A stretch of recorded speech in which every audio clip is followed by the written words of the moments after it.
गुरु प्यारी साध संगत जी राधा स्वामी। गुरु प्यारी साध संगत जी, ये बात उस समय की है जब बाबा जी डलहौजी घूमने गए थे। तो उस समय एक बंदर बाबा जी की जूती को उठाकर भाग गया था, जिसे देख बाबा जी हंस पड़े थे। साध संगत जी, बाबा जी हमेशा कहते हैं कि इस दुनिया में जो कुछ भी होता है उसके पीछे कोई ना कोई वजह ज़रूर होती है, बेवजह कुछ नहीं होता। आज इस वीडियो में आप जानेंगे कि उस बंदर ने बाबा जी की जूती को वापस दिया या नहीं, और अगर वापस दिया तो कैसे दिया।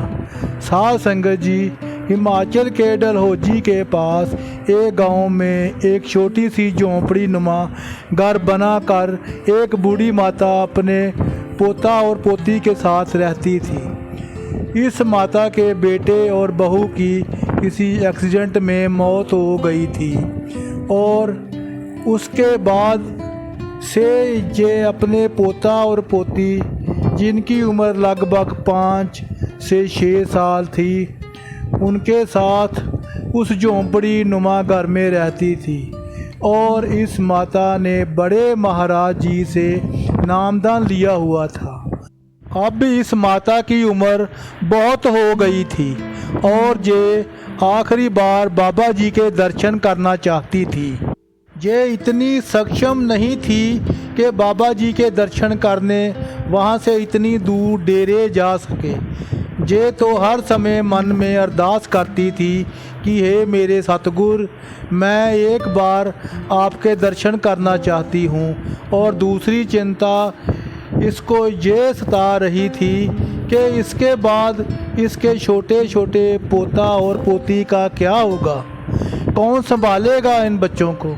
गुजर बसर करने के लिए ये अम्मा अपनी झोंपड़ी के बाहर ही एक छोटी सी चाय और पराठे की दुकान लगाती थी, क्योंकि वहाँ अक्सर टूरिस्ट आया करते थे। तो अम्मा की इस छोटी सी दुकान से गुजर बसर हो जाती थी। तो ऐसे ही एक बार बाबा जी डलहौजी में थे और एक दिन सुबह लगभग 4 बजे बाबा जी ने अपने ड्राइवर को अपने पास बुलाया, और ना जाने बाबा जी के मन में क्या आई, और ड्राइवर से कहने लगे कि आओ थोड़ा घूम कर आते हैं। तो ड्राइवर ने बाबा जी को गाड़ी में बिठाया और आगे बढ़ गए। कुछ मील चलने के बाद एक जगह से बहुत अच्छा व्यू दिखाई दे रहा था।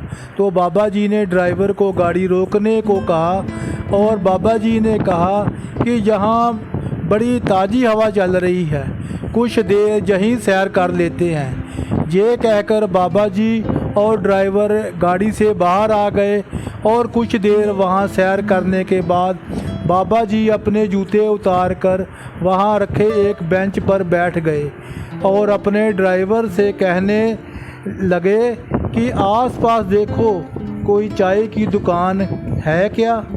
तो ड्राइवर कहने लगा कि बाबा जी दुकानें तो हैं, लेकिन अभी सुबह के 5 बजे हैं, इसलिए सारी दुकानें बंद हैं। लेकिन रास्ते में वापस आते हुए एक दुकान है जो 24 घंटे खुलती है, वहाँ मैं गाड़ी रोककर आपके लिए चाय ले आऊँगा। तो बाबा जी कुछ देर उसी बेंच पर बैठे रहे, और इतने में एक बंदर आया और बाबा जी की एक जूती को लेकर भाग गया। तो देखकर बाबा जी हंस पड़े और ड्राइवर को बोला कि इसको कार में से एक सेब निकाल कर दो, फिर ये जूती वापस कर देगा।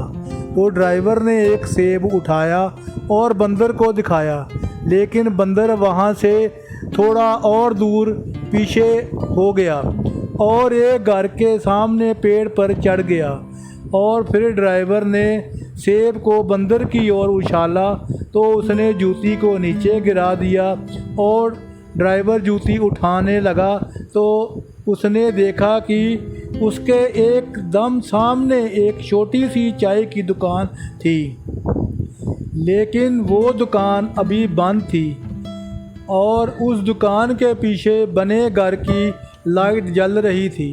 तो उसने सोचा कि बाबा जी का चाय पीने का मन था, तो मैं बाबा जी को बुला कर लाता हूँ।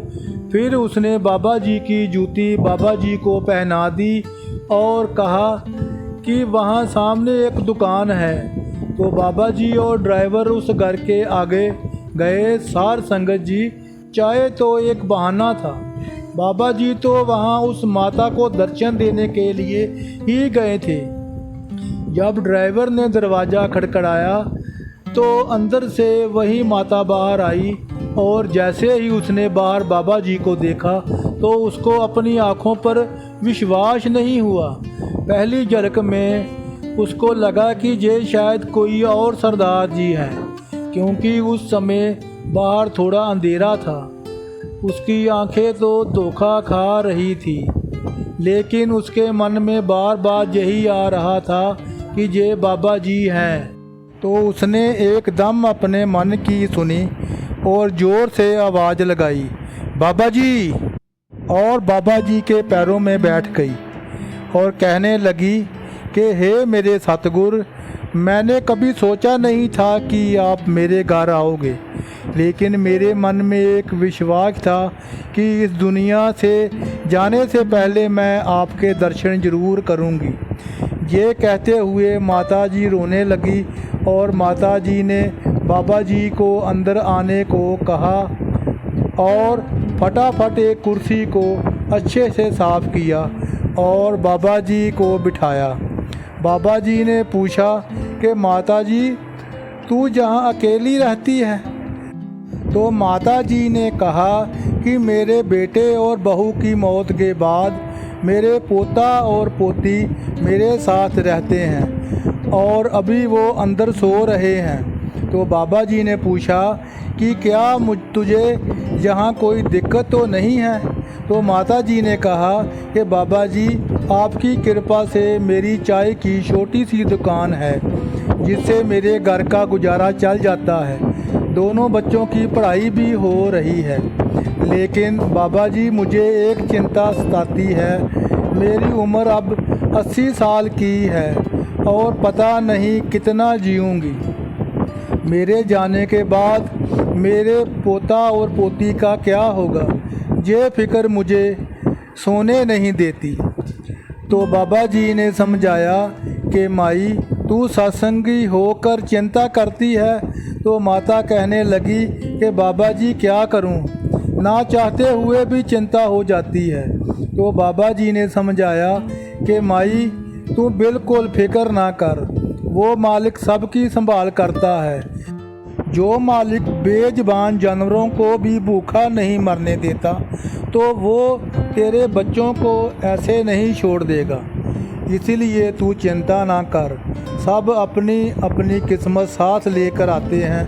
किस्मत में जो लिखा है वो ज़रूर मिलता है। बेकार की चिंता ना कर और भजन सिमरन पर ध्यान दे।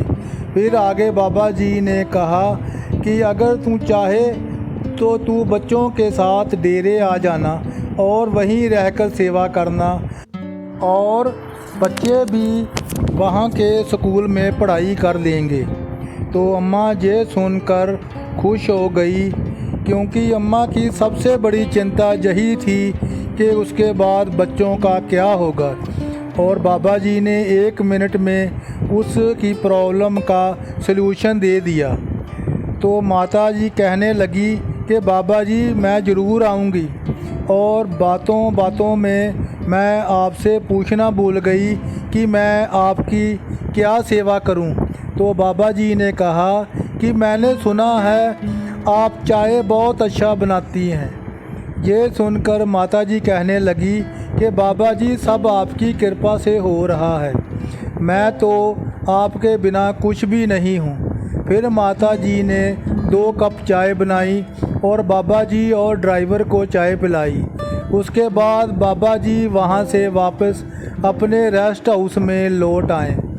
साध संगत जी, जब हमारे अंदर सतगुरु से मिलने की, उनके दर्शन करने की तड़प होती है, तो कुदरत खुद कोई ना कोई जरिया बना देती है और हमें अपने सतगुरु के दर्शन हो जाते हैं। आज की साखी में अब आपने देखा कि कैसे उस बंदर ने बाबा जी की जूती को ठीक उस माता के घर के आगे गिराया, जिससे कि ड्राइवर और बाबा जी उस घर तक पहुंच गए। और बाबा जी तो जानी जान थे कि उन्हें इनका कोई प्यारा याद कर रहा है, इसीलिए बाबा जी सुबह 4 बजे ड्राइवर को लेकर उसी जगह पर गए जहां उस माता का घर था। साध संगत जी, आज की ये साखी आपको अच्छी लगी तो कमेंट ज़रूर करें और ज़्यादा से ज़्यादा शेयर करें जी। राधा स्वामी जी।